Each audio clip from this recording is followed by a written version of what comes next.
Welcome, everyone, to tonight's interviews with our top three winners in the Chapter 1 writing competition. We have our first place winners in the poetry, nonfiction, and fiction categories. These interviews were previously recorded. However, they are back to back tonight. And so if you stay with us over the next hour, you'll be able to meet our first place winners in each of these categories. Thank you so much for being with us and continue to support the Black Writers Workspace.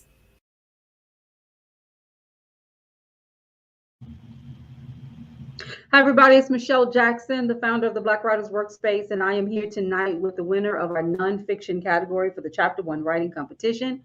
Her name is Vashti Starr, and I am so excited to have her here with us to talk about her submission for the competition. The 2022 Chapter 1 writing competition was our second year hosting this comp. It is for fiction, nonfiction, and poetry writers. In order to submit, our applicants had to provide up to 20 pages of a written work that had to be of African American descent.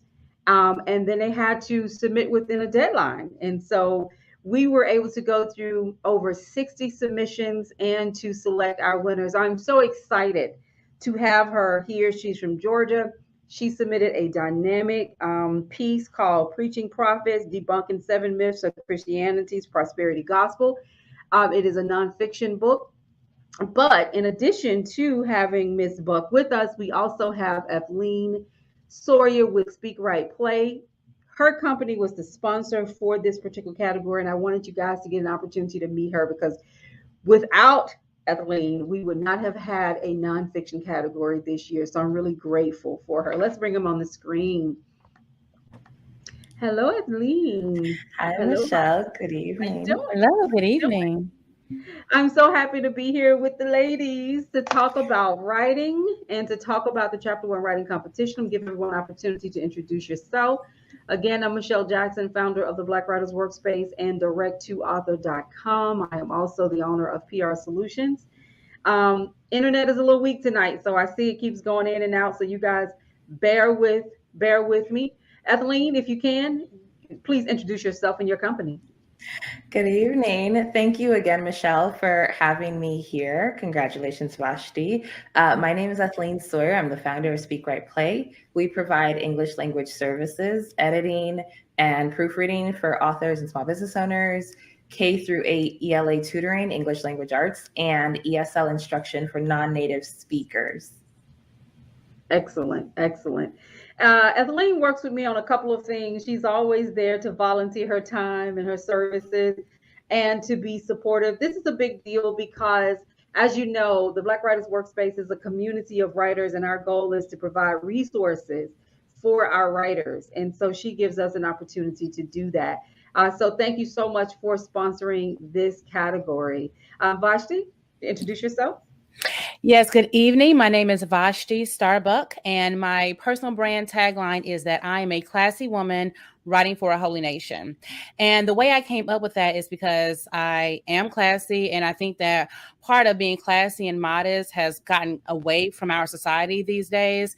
And that is really what the Most High, that is what God requires of us ladies, is to be that way. But, I was also in the world as well before, coming into the truth, before really diving into the word of God. So I was, ratchet, I had tight shirts and, short dresses and what have you. But then, once the word got really quick in my spirit, then I got back on the right path, because that right path is very narrow. And that's really my desire, is to serve Black women in that space and to help them, really come back to the word of God in a way that makes sense in a way that they understand. So thank you so much for Michelle for having this space for writers. Thank you so much, Ethelene, for sponsoring nonfiction. And I'm just really excited to be here. And I just pray all praises and glory to the Most High for this opportunity. Well, your submission beat out everybody in the nonfiction category. I want to put a pin on that. So in that is so dynamic, okay? Because our judges, I'm not a judge, but our judges, including Ethelene, had an opportunity to read the works of several writers, and yours rose to the top, and that speaks volumes. And we're going to hear a little bit more, learn more about your work, and allow you to read an excerpt from it. But tell us about your particular work, your particular submission. Tell us what inspired it. And it's such an interesting title, Preaching Prophets, Debunking 7 Myths of Christianity's Prosperity Gospel. Please talk to us about this. Well, like most of us in the Black community, we are vulnerable financially, like just as a whole, even though there are some of us who make it, whatever you even want to define making it as. But, overall, we all know that we struggle financially. And so when I was really going back to God and really seeking his face, I was like, well, God, I'm broke, busted and disgusted. Like, how do I get out of this? Like, what does God's word say about money? And I was really just seeking his face. And then my itching ears, so I do talk about that in my book, how our itching ears, will hear things that we want to hear, even though it really may not be of God. So my itching ears heard the prosperity gospel. I did not know anything about it. I was just walking by faith and not by sight, that whole mantra. So I fell into it. I started listening to certain preachers, and thanks so much, Michelle, for the insight as far as looking at an attorney to make sure that I'm, properly bringing about these certain pastors, because I am naming pastors by name, because the word does say in Isaiah 58:1 that we are to cry aloud and spare not. And I can't cry aloud and spare not and help my people to make sure that we don't fall down this path of this prosperity gospel if I'm not really naming who is doing the doing. So anywho, so I fell into the prosperity gospel, and I was doing everything. I mean, I was following the pastors, following the preachers, and I came up with nothing. I was actually in worse situation than I was before. And I went outside of my house, and I literally was screaming to God, like, what am I supposed to do? Like, I was just like a breaking moment for me. And then that's when God, quickened my spirit to understand that is not his way. That, he is okay with prosperity to a degree, but to have it be a main goal is idolatrous. And that is really what I had fallen into, because I like luxury, I like nice things. So I was like, okay, God gonna bless me with a breakthrough. And I was like, no, that's not how God works. And so what they're preaching, what these pastors are preaching is just, it's hearsay. It's horrendous. It's not okay. It's not of God. And because once again, we're Black and we're vulnerable to that, I see and I understand why a lot of us fall into it. Because if you come from, a background of not having much, you don't have old money, you're trying to rob Peter to pay Paul. It was like, what else do you look to? Like, you can only think that God is going to, come in and shield you from all of the financial distresses you have going on, and not realizing why it's happening. So that's also where Preaching Prophets goes into as well, is the why. Why it does this happen to our Black community. And it's because we are the Israelites. We are the chosen of God. And because we were disobedient to his word, he punished us. A part of our curses is having being financially destitute. Part of our curses is slavery. Part of our curse is living in the ghetto. And so it's kind of a way to kind of turn it all around. Like, yes, prosperity gospel is wrong, but also why are we in the situation that we're in? And why do we look to these pastors to tell us about how the money cometh, and, just keep praying about it and sow your seed and pay your tithes? Like, that's not even biblical either. Paying tithes 10% of your gross income is not how the Bible even talks about tithing. Tithing is actually food. Tithing is actually oil. It has nothing to do with money. And so for them to take the word of God, which is sacred and holy, and to perverse it, it just disgusts me. It gives me righteous anger. And that is why I wrote this book. So, so it is a book. It hasn't been published yet? It has not been published yet, no, because I still need to talk to an attorney. Okay. Yeah. So, Ethelene, you read her work, and you were the one who gave us such good feedback. And I think, Vashti, you did receive your feedback, correct? Yes, I did. You were one of the ones. Talk to us about what drew you into the work, Ethelene. So from the very first line, so this is how if it's okay with you, Vashti, this is how the story starts, the manuscript, the book starts. As I was finding my way back to God, and she continues, but I loved that, because I like reading about people who go on journeys. Whether you were on a journey for spiritual purposes, or you were on a soul searching, whatever it was. But I like that opening line, because it said to me that you were seeking something, right? And so I loved that. And I appreciated that you addressed a topic that is really prevalent in the Black community. Where and you talk about it in a way from a stance of, I was one of those people. And you were very open and vulnerable in the text, to lay out, like, I was in debt and I had all these things going for me. So I was basically like the ideal target for the prosperity gospel to kind of fall into this and get sucked in and all of that. So I liked that. I like that angle of what you were saying in the book. Thank you so much. I appreciate that. That makes me happy.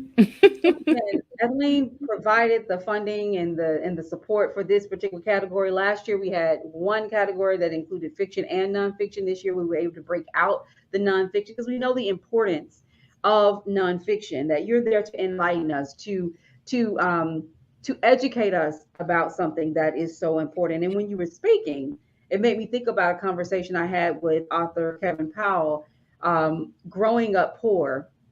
I did, he did. And we were talking about how it was very customary to go into an elder's home and they were given money to a TV minister. Yeah. That was very customary. I mean, we barely have food, on the table, but people would send money to pastors and give money to their pastor. But the TV pastors were amazing.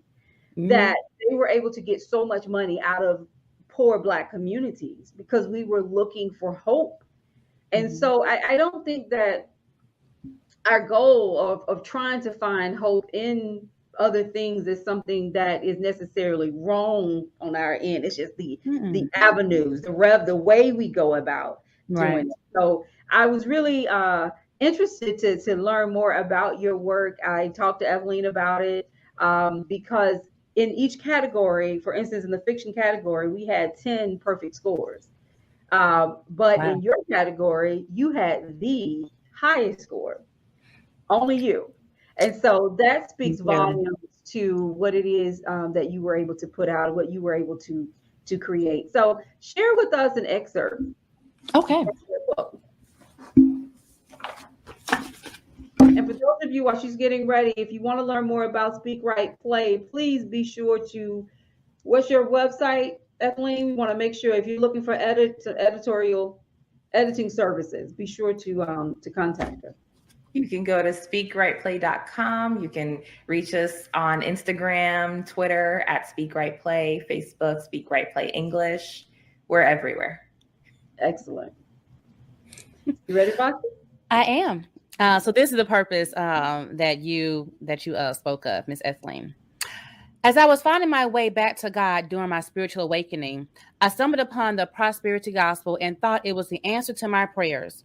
I was in debt, facing foreclosure, and jobless. So I cleaved unto the belief that the kingdom of God embodied an economy of prosperity for those who are faithful to his word. Woo, child, was I wrong.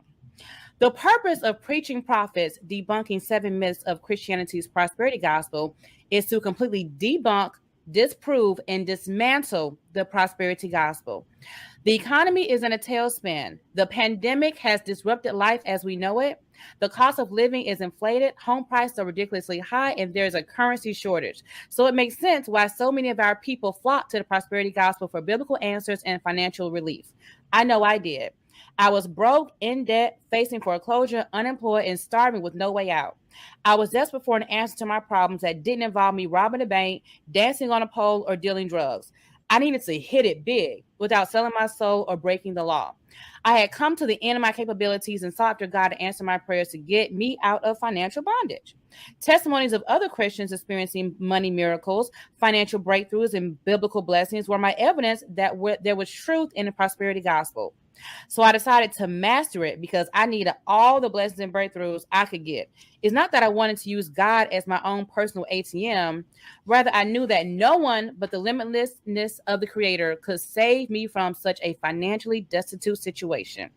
I could not see the light at the end of the tunnel until the prosperity gospel supposedly lit the way to my financial freedom. This book is for those who have subscribed to the prosperity gospel, knowingly or unintentionally, and want to understand its validity. Preaching Prophets proves that the prosperity gospel is hearsay and its doctrine is man-made malarkey. It's a deceptive doctrine created by Christianity, dependent on cherry-picked scriptures taken out of context, and is unsupported by the word of God.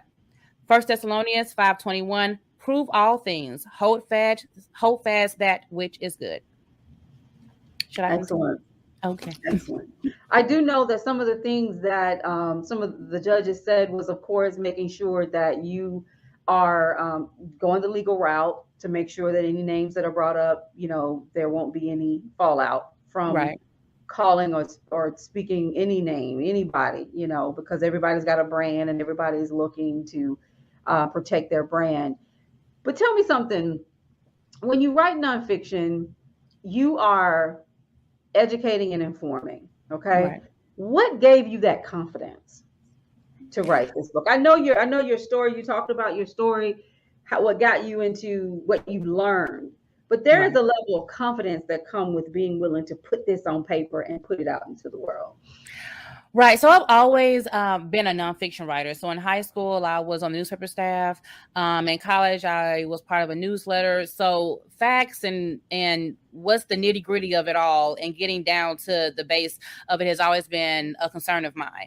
Now, I will say, declaring that I'm a writer and walking into that has taken a whole other journey of its own, because I wasn't like that before, because it is responsibility. I mean, these are large shoes to fill, and we have to make sure that my responsibility is taken care of as far as educating my people, inspiring them, and making sure that I'm not leading them astray, because that's just not what I want to do. And so I've always been fearless. I'm a very gutsy person. I don't take much of anything from anybody.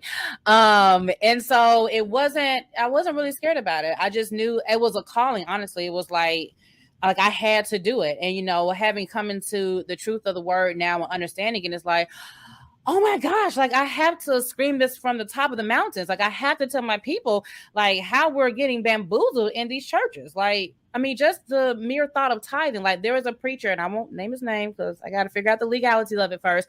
But he went online. He had a sermon where he did recant his whole teaching about tithes. I mean, he's been teaching tithing in a way for 30 years. And now he said, oh, by the way, throw all those books away because I was wrong. What? But you knew you were wrong. And, I'm going to be the one to call it out. Like, I'm not scared of anybody. I have no fear. I mean, I probably should have a little bit more fear in life, but I just have always been a fearless person. And I just have always prayed for God to use me as a vessel. I've always wanted to be Vashti the vessel. I want God to just use me to the fullest extent of how I should be used to serve our people. And this is how he's doing it. And I'm not looking back. My hand is to the plow, and I'm not looking back at all. Excellent. Ethelene, you have any questions any comments? So in the manuscript, you talked about purposed prosperity. If you would, can you just, explain that a little bit? And now that you are no longer following the prosperity gospel, how are you living out that purposed prosperity, or is that something you're still trying to achieve? I will say it's something I'm trying to achieve. I mean, I'm open to the Most High bless me with finances and what have you as he desires, but also it does say in his word that, the rich is going to be hard for them to get into the kingdom of heaven. That, it's hard for them to get to the kingdom of heaven as it is a camel to get through the eye of a needle. So I don't desire that, because I don't want to make it harder for me to get into the kingdom of heaven. I don't want to have the spirit to come upon me, with riches or what have you, that, that may lead me into an idolatrous lifestyle, that may lead me away from God. I just want to, make sure that I'm content, that I have the things in life that I need. And with the blessings that I do have, of course, I still want to bless and help my community as much as possible. So I've kind of pivoted. So it's not so much prosperity, more so is, okay, well, how do I utilize grants per se? Or how do I, go about with partnering with different companies to then serve our Black community in that way? So for me, I've always been passionate about Black women, especially those who are destitute, especially those in the sex working industry. I don't know why that is, but I have picked up so many prostitutes just because I don't see them as prostitutes. I see them as Black women who are on the street, and I just start crying, and I run on my window like, "Are you okay? Like, what's going on?" And they tell me the story about their pimp and how they got beat up and how they got into this lifestyle, and I just started ministering to them, and I'm like, okay, what can I do to help you? So I've helped prostitutes get jobs and what have you, and also even from slavery, our bodies as Black women have been over sexualized. So that's something that is pervasive in our community, in our psyche, in our consciousness, and it's something that I'm gonna fight against. And that's what I'm going to do. And so however that may be. So if it's prosperity or not, the Most High is whatever his will is, I am here for it. I'm just going to be obedient, and he's going to continue to order my steps as I continue in obedience. So what's the next step for you as a writer? So my next step, I'm working on another book right now. Well, two other books. One book about Black women wisdom. So wisdom straight out of the Bible, because even in his word, he says that, the wisdom of this world is like folly to him. And I even realized that, even some of all the books that I have, I actually threw them away. It was pretty dramatic, but I literally threw all my books away, and I was like, let me start over, with my new library. So excited to be here in this space to do just that. And so there's writing that book, and there's 100 scriptures that's going to detail what the Bible says about our topics. So, sex, marriage, friendship, dietary laws, how to deal with each other, our little bad attitude, our little, like that's in the Bible. It says, the daughters of Zion, walk around with their haughty necks, and like that's literally us. So to really bring that to light and to put visuals to what the Word of God says, which I think is important, because we're a visual people, and if we see something and we read it and we put it together, like, oh, well, this makes sense. This is me. I'm also working on another book about how to bounce back using the Bible. So, like y'all know, I was really in destitute financial situation, but as I have been obedient to God's word and I've been following his commandments, he has blessed me. And it hasn't been like, oh, let me get this money miracle blessed. It's none of that. It's just like, okay, God said, you're doing what my word says. I'm going to make sure you're good. And that's all that I can, ask for. And I think that is far more important than wanting to have a Bentley and Louboutins and all that, because God bless you, because the devil blesses people as well. We all know that. That's what, he said to Jesus on the mountaintop. He said, you can have everything in this kingdom, and only if you bow down and worship me. So there are people who are blessed by Satan, and I don't want to be one of those people. Well, you have taken home the first place prize, $500 in-kind awards. And we're very proud to have met you. Let everybody know how they can connect with you. And then we are going to wrap up this session by once again congratulating you again on your great submission and asking you to continue to be a part of the Black Writers Workspace. We need more writers just like you. So how can people get in contact with you, whether it's social media? Do you have a website? Thank you so much. I'm so excited to be in this space. I don't think you understand. I'm just so full. So thank you. Thank you so much, Michelle. And thank you so much, Ethelene, for this opportunity. You can get in contact with me, Vashti Starbuck. I have a very unique name, so everything is the same. VashtiStarbuck.com, Vashti Starbuck on Instagram, Vashti Starbuck on Twitter, Vashti Starbuck on TikTok, Vashti Starbuck on LinkedIn, Vashti Starbuck on Pinterest, even though I don't even use Pinterest. So yes, Vashti Starbuck everywhere, but definitely mainly my website, because that's where I'll be blogging and really sharpening my my writing skills and bringing the word to life.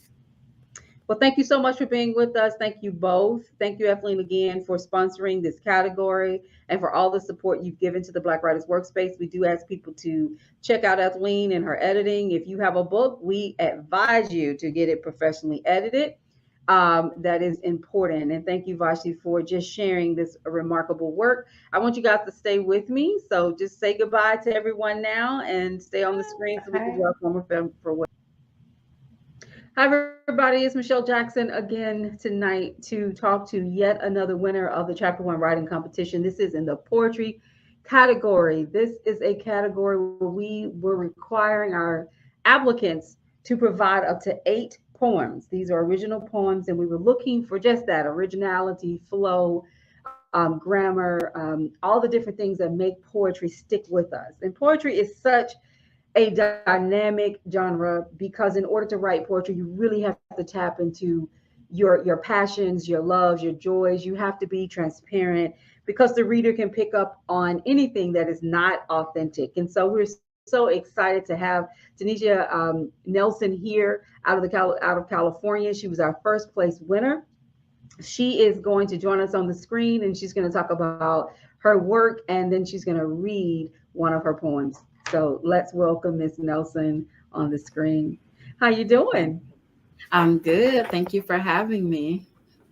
It is so good to see you and to meet you. As everyone knows, I'm not a judge, but we had about 10 judges from all over the country that were able to take a look at your work.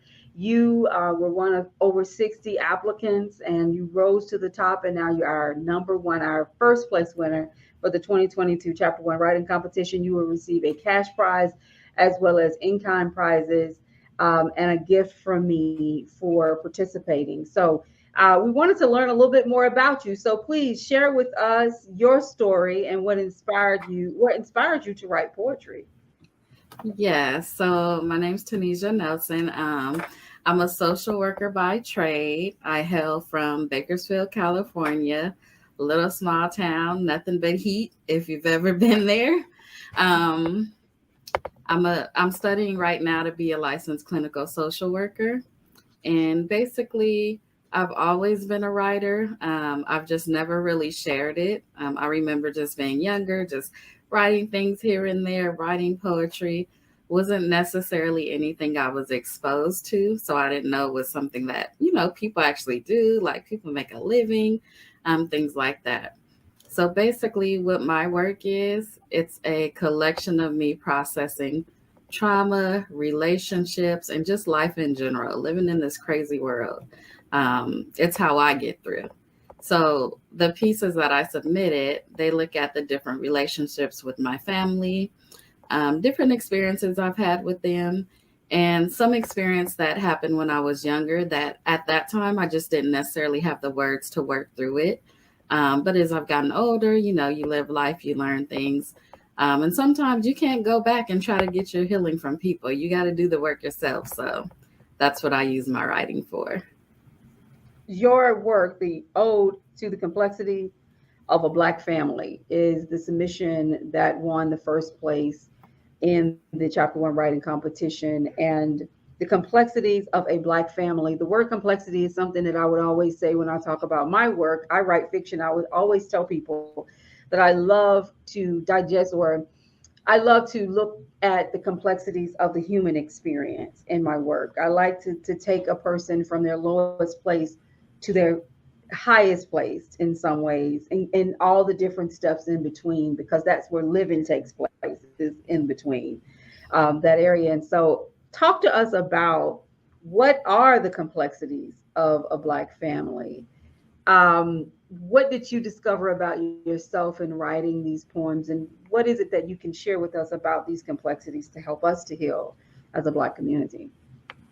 Yes, I think what I discovered in my work is healing, honestly. I've been in therapy a time or two. It's nothing to be ashamed of. That's one thing I feel like we as a community should be actively involved in. But it's actually in there that I challenge myself to kind of expand what I had already been doing.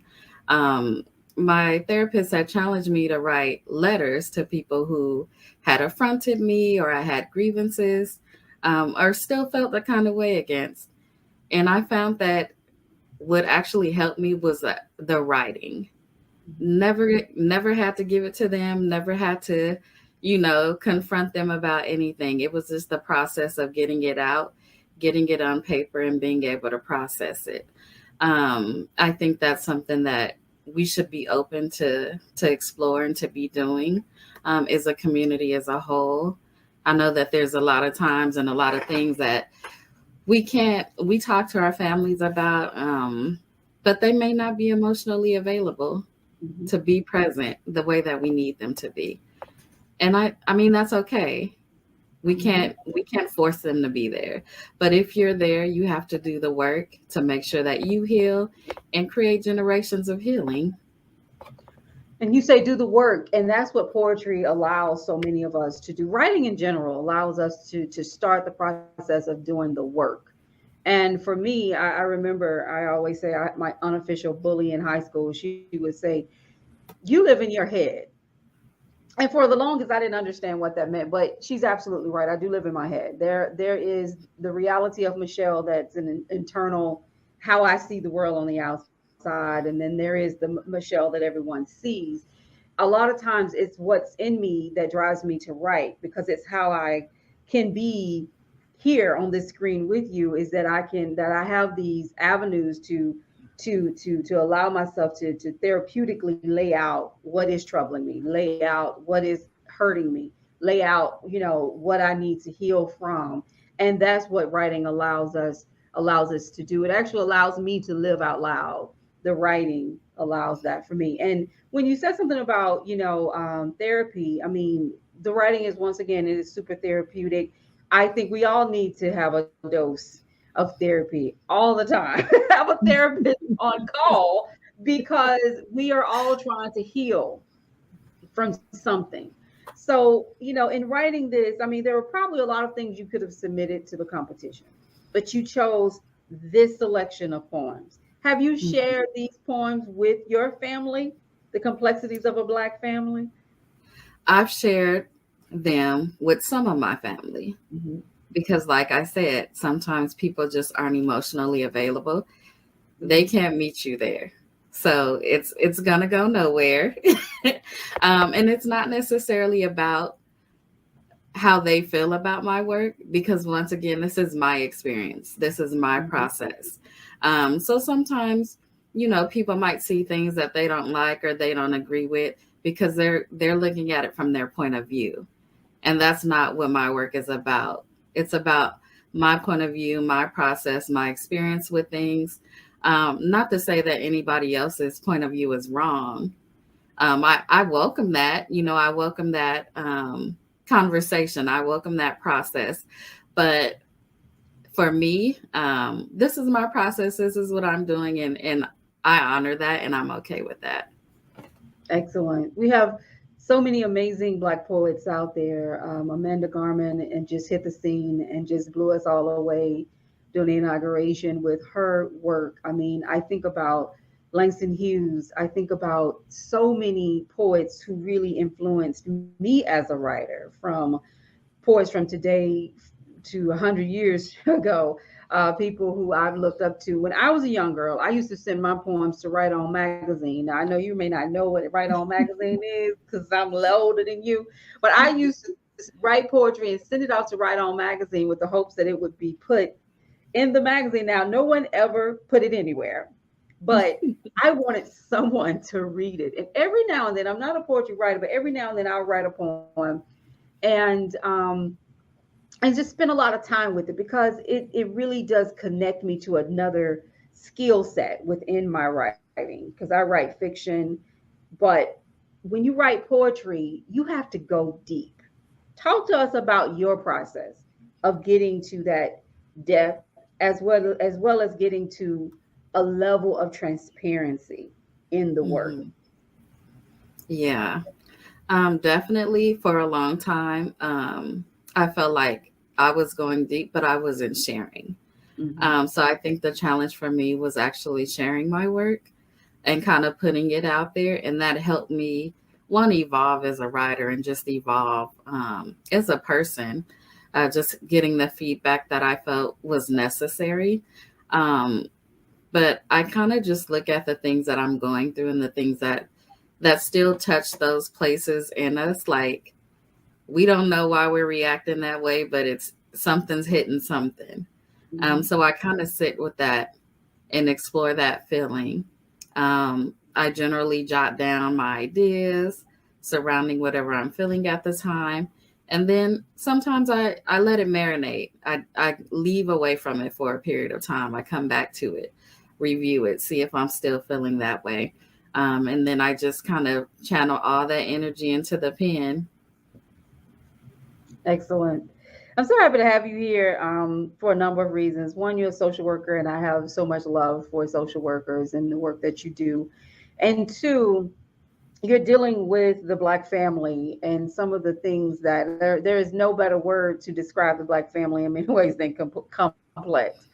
fun, exciting. You know, I always tell people, you want to have fun, go to a Black family reunion.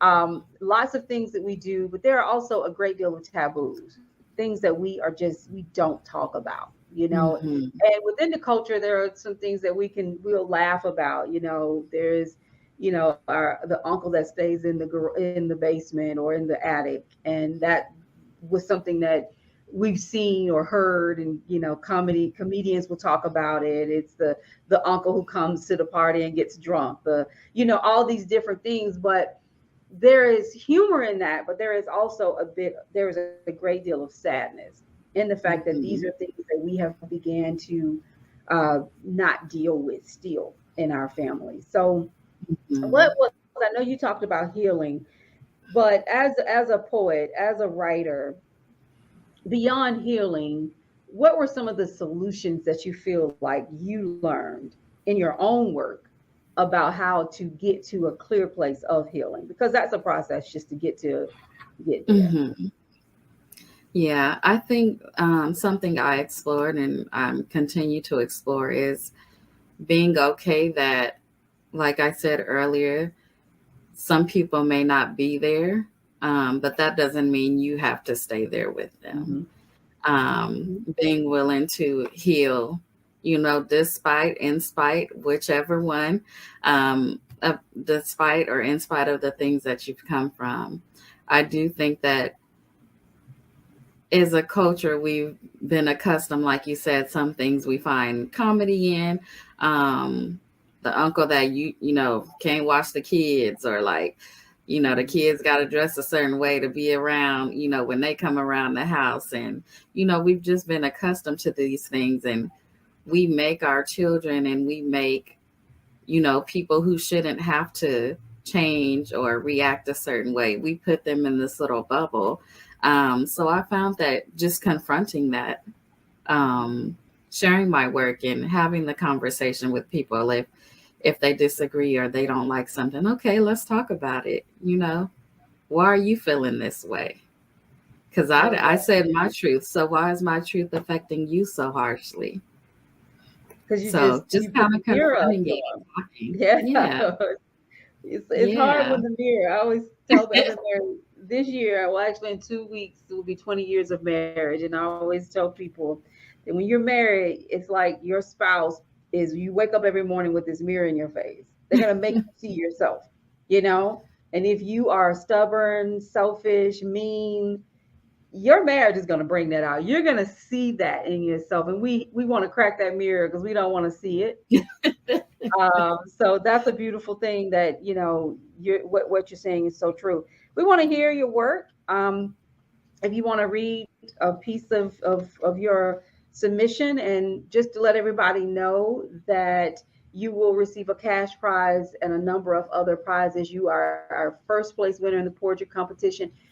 Last year was our first year for the chapter one writing competition. This year was the second year. Last year, our poetry winner was a young lady out of New York.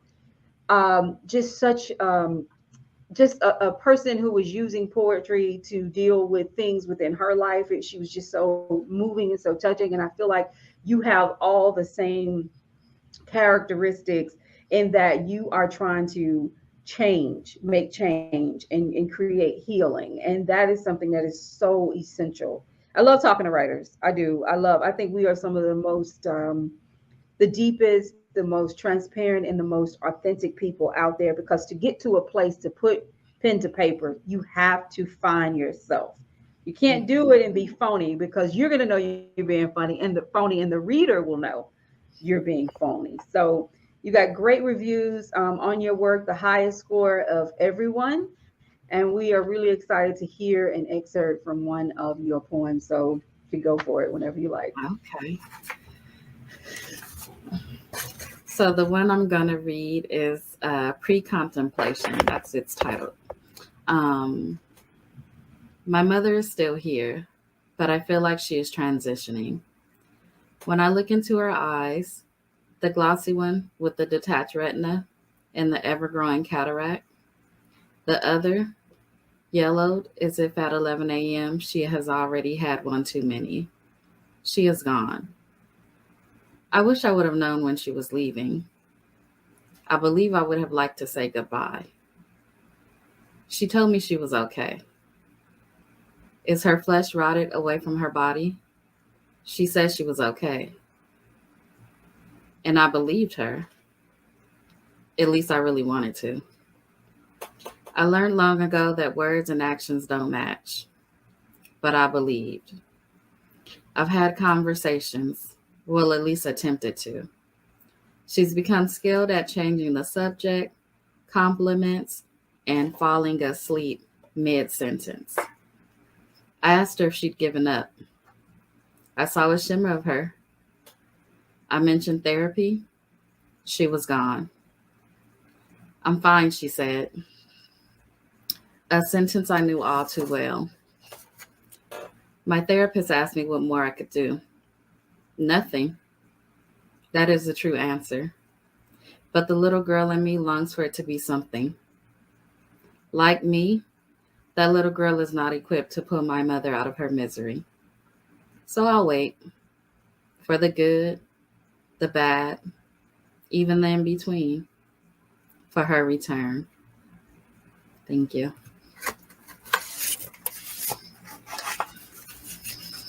Wow. I don't even know if I could have gotten through it without crying. That was beautiful and very personal, not just to you, but to me as well. I know that look. I know exactly what you're talking about. Beautiful work. Beautiful work. That's why you're the first place winner. Congratulations. Thank you for being with us. Tell everybody how they can connect with you. You don't have a published book at this time, but we know you are going to publish a book of poetry, right? We've already yes. So tell everyone how they can connect with you. You can connect with me on Instagram. My handle is newnappy27. And then you can kind of look at some of my other pieces. I have pieces in IO Literary Journal that have been published in their online refractions. And then I also have a piece coming up in that journal titled Waste Hierarchy. Excellent. Thank you so much for being with us. Stay on the screen. We're going to wrap up and then give you a formal farewell. Thank you for everything that you've done and for winning. I hope that you will use this opportunity, put it on your website, use it to promote your new book that's coming out soon. Speaking it, I can't wait to not only purchase your book, but also to continue to see you, to connect with your poetry over the years, because you've got a lot more in you. Like I already see it. You've got words and words and words, and I see it. So that is a beautiful thing. So thank you so much. Thank you. Hi, everybody. It's Michelle Jackson, and I am here with Lynn Carter, the first place winner of the fiction category for the Chapter 1 writing competition. We are so excited to have her to talk about her submission, The Eyes Have It. She's going to join us on screen. But before we do that, we ask that everyone follow us on YouTube as well as follow us on Facebook. We have a private Facebook group that you're welcome to join. It's at Black Writers Workspace. You can also follow us on Instagram and Twitter. For now, we're going to ask our first place winner in the fiction category, Miss Lynn Carter, to join us on screen so we can learn about her work. Hi, Lynn, how you doing? I'm good. Good. Thank you so much for being with us. And congratulations on winning the first place prize in the fiction category. That's a big win. We had over 60 submissions, and your submission, which is called The Eyes Have It, was selected by our judges. Now, our judges comprised of editors and writers and avid readers from all over the country, and they were able to give feedback. I'm not sure if we were able to share the feedback with you, but if we haven't, we will be doing that over the next couple of days. And each one of our submissions received numerical scores as well as feedback from the judges, because our goal is to make sure that you can take your writing to the next level. So if you don't mind, please introduce yourself and tell us a little bit about your work. Okay, well, I am B. Lynn Carter, so that's what the B stands for. Uh, and I've been writing for a while. Actually, I have a degree in creative writing, undergrad, and that's it. This book, The Eyes Have It. It's my last book, the last book that I've written. You know, I'm trying to see if I can get it published, but well, the idea of it came because I was interested in the idea of switching roles between Black people and white people. So reading just the first chapter, you wouldn't understand that the original voice you hear is a white person. And he lives in the hood. And my girl protagonist has grown up in Riverdale, which is a high-end part of the Bronx. And she has grown up in a foster home with pretty well-to-do foster parents, Black family. And at some point, she ends up back with her birth mother in the hood, and that's where they meet. And so I thought that would be an interesting scenario. You know, a white kid from the hood and this upper class, you know, bushy Black girl, and the sparks fly. And a lot of crazy stuff happens because I'm into paranormal and speculative.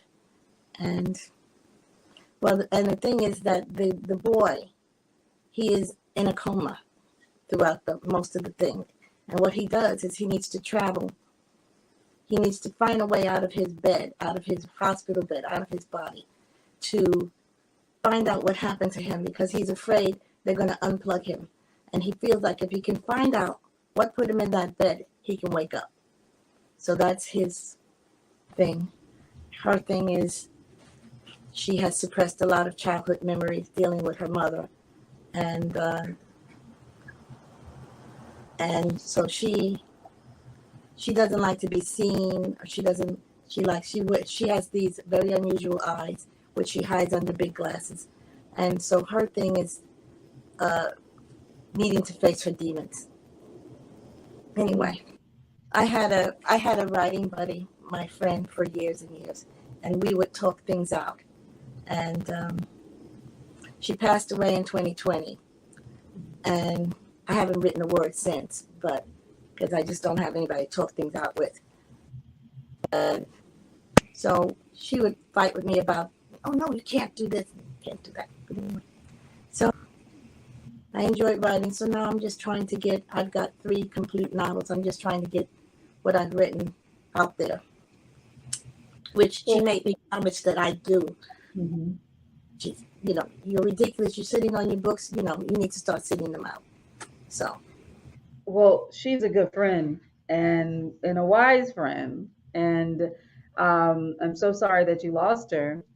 And I hope that what she said to you is something that this competition can reinforce, is that we need to read your work. Your work is powerful, so powerful that you won the first place in this category. And also you've created characters that are relatable. And so The Eyes Have It, the title, paranormal, I really do. When I read it, I felt that they were empowered people. Of course, we only got to read 20 pages of the work, or up to 20 pages. So we did not get to read the entire work. But if you've got 3 books, I definitely want to see those books come out. So what inspires your work? I mean, what inspires you the most to sit down and write? I have always loved writing.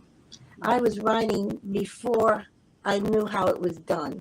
And my mother still had, for a long time, but she moved so much. She was in Arizona, California, and after back in New Orleans. For a long time, she had a shriveled up yellow piece of paper, which was the first evidence of my writing, which was, I must have been in 5 years old or so. And I came to her and said, look, Mom, I wrote this story. And she tells this story. She goes, I looked at it and couldn't make out, and I said, "Oh, it's very nice." And she went, "Oh, you want to read it to me?" So I read it to her, but I had written it from the bottom to the top, from the right to the left, up and down, because I didn't know how you write. But once she saw what I was doing, she saw that it was a story. So she always says this girl was writing before she knew how writing was done. So I've always loved writing. All through school, I was in the creative writing clubs. It's what I do. I was a teacher for 32 years in a high school that me and my husband helped to found. Me and my husband, other people, and that high school in the Bronx is still going strong. Beautiful. I'm retired. So it's kind of ironic because I graduated with a degree in creative writing, and I ended up teaching science and math because having a license in special ed, if you have half a brain, you're going to teach math. That's it. So that was that. But I could sit down in the morning at 7 o'clock and be there until 7 in the evening straight. And That's amazing. That's amazing. Congratulations on being able to start a school and leave such an amazing legacy in the Bronx. I'm sorry. Can you hear me now? Yeah, I can hear you. Hold I on. can. Can you hear me? Yes. Okay, I can now. And so it's such an amazing legacy to have started a school, and now you're writing books and telling the stories of characters that are going to be so memorable for all of us. We would love to hear you read some of your work, and also we want you to know that we enjoyed, myself as well as all of the judges, really enjoyed what you submitted. And we are looking forward to your books coming out. So you definitely have to keep us in the loop of how things are going and continue to write. So if you want to, you're welcome to read an excerpt from your work. Yeah, okay. I'll read the prologue. The music is loud. The party people surprisingly quiet. These are his thoughts. It feels familiar, like he's been here before. He hovers, checks out the crowd, their arms up high over their heads, swaying with the music, waving in the breeze, looking like a field of tall black grass. He sees her. It ain't hard to spot her. She rocks, radiates, shoots off sparks. She glows. She's here, really here, but why? She don't belong here. This ain't her scene, never been her scene. The first sight of her, those eyes, those awesome eyes, spin him up in his feelings, his hate, his rage. It's been a while. Somehow, none of that matters now. Those feelings I'm so nervous, can't get a foothold in his heart, not no more. It's like they've been pushed out, replaced by other feelings, forgiveness, and this weird-ass pull of regret. And there's this wanting, this like desire. Its strong tug takes him by surprise. He wants to touch her again. He shakes it off. It ain't about her. He hovers, wraps his arms around red, glowing indifference, gets his head back in the mission, returns to the music, lets himself be seduced. He raises his arms, rocks back and forth. Spinning disco balls all around the open field make a light show in the black nighttime trees. The trees flash white and red and black again. He watches them, the trees. They're sketchy, changing, morphing into metal bars. This like natural barrier meant to catch him up. This query little fear growing, sinking roots deep in his stomach, while a voice singing from the stage floats all out on a breeze. It's sweet, the voice, good rhythm, nice melody. But the lyrics, they tell a different story. They feed his growing fear. Murder in my mind. They speak of the mission right out loud. Murder in my soul. He replays the plan in his head. She's here. This ain't in the plan. Collateral damage, revenge, indifference, whatever. He got a mission. There can't be no mistakes, no exceptions. Soon, the blood-colored laser will camouflage itself in the party lights as planned. He smiles. Imagine the rapid rat-tat-tat-tat-tat that's coming, all down low and slick. That rat-tat-tat-tat-tat will hide in the beat of the music as planned. Murder in my soul. He hovers, looks up. Something's off. There, in the open window, he stumbles into a pair of eyes, the eyes of terror.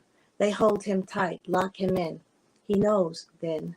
Before he even sees the glint of the metal, he knows. Your fate. It's always right there in the eyes. If you look long enough, deep enough, it may be the last thing you ever see.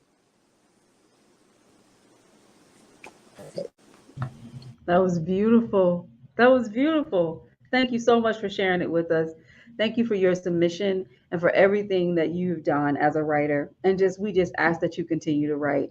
Can you let everybody know how they can connect with you? Okay. Well, I'm on Facebook and I'm on Twitter. My handle is, what is my handle? My handle is at Lindsay to you, the number 2, Mhm. at Lindsay to you on Twitter. I have a web page. Haven't updated it in years, but I gotta get with that. You know, I'm a woman of a certain age, so yeah. So my web page is lynncarterbxwriter.com. BX meaning Bronx, from the Bronx. Born and Well, raised. Lynn Carter, we have so enjoyed your work. Continue to be great. Continue to do what you do. Stay on with me for a second. We're just going to say farewell to everyone who's watching, but I would love to give you a formal farewell as well. So again, Lynn Carter is our first place winner in the fiction category. She will receive a cash prize as well as in-kind prizes, a gift from me, and a host of other things. We will be spotlighting her with this video as well as spotlighting her in press releases going forward so people can know about her great work. Thank you so much for being with us. We really enjoyed this. I thank you. It just shows that if you keep going long enough, it can happen. Absolutely. Absolutely. Thank you.